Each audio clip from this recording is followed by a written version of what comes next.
Get ready for the dictation. Start. If you scan the history of the railways in this country, you will see that it was the presidency towns, Bombay, Madras, and Calcutta, that determined the pattern of our railways as well as of our industrial and economic growth. The British, when they landed in this country, established trading centers called forts. In Chennai, it was Fort St. George. In Kolkata, it was Fort St. Williams. And in Mumbai, it was merely a fort, and there was one in Surat also. It is these trading establishments which determined the pattern of government, the pattern of administration, and every other pattern under the British regime. They constructed the railways, they established the industries, they located their armies with reference to these three presidency towns. This idea of the presidency towns determining the pattern of our social structure, industrial advancement, and the system of our railways still persists. That is the mental lag that is hampering the vision of the Planning Commission, the Railway Board, and the Railway Ministry. Sir, once I happened to travel from London to Rome by train. Another time, I had to travel from Moscow to Leningrad by train. Now, where did I find on the continent of Europe lines of varying breadth? It is all a uniform gauge. So is it in Russia? It may be 6 feet there. In America, in every industrially advanced country, you find that the gauge is uniform.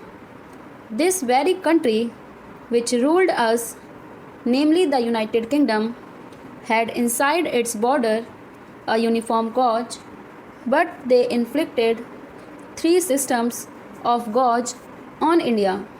They thought that would perpetuate what is called their domination, or in the negative sense, that it would impede the industrial and economic growth of India.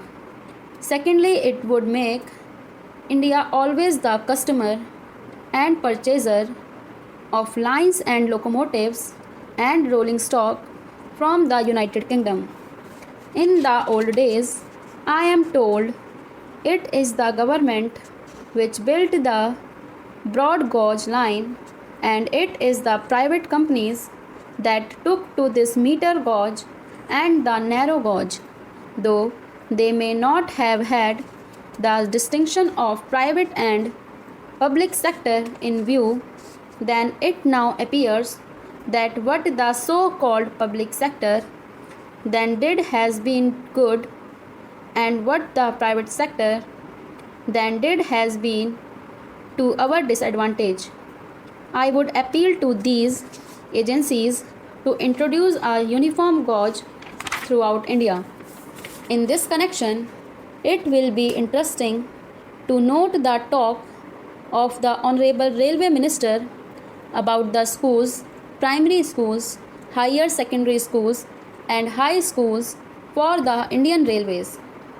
If you examine the previous speech of the Railway Minister and also the working report of the Railway Board, you will find that the same figure is repeated every year.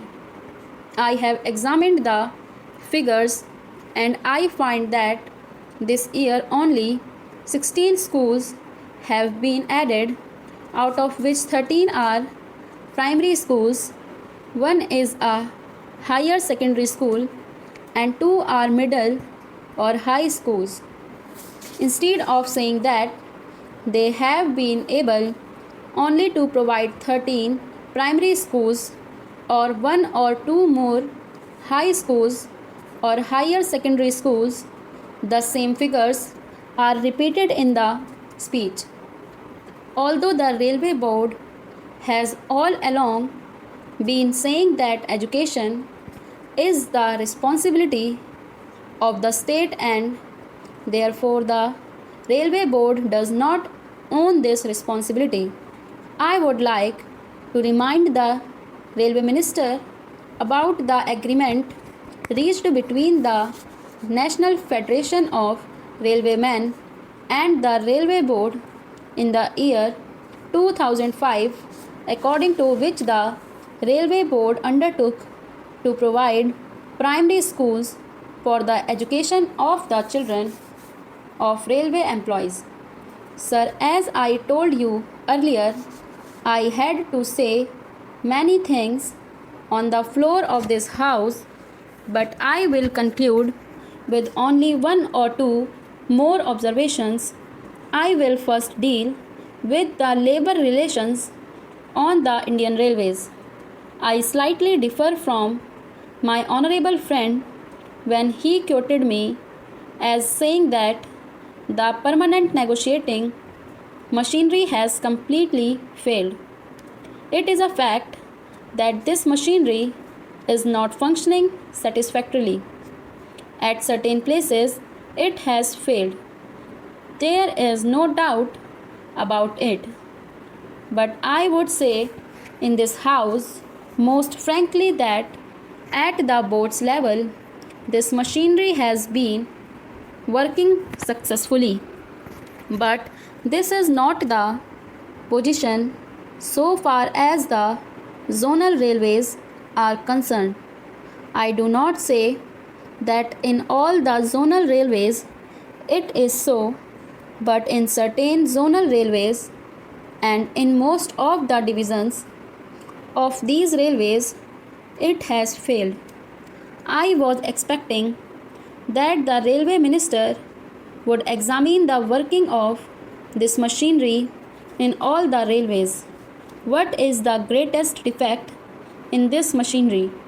This machinery suffers to the extent that at the board level, if there is difference of opinion between the railway board and the railway labor, no arbitration machinery is provided to settle the disputes.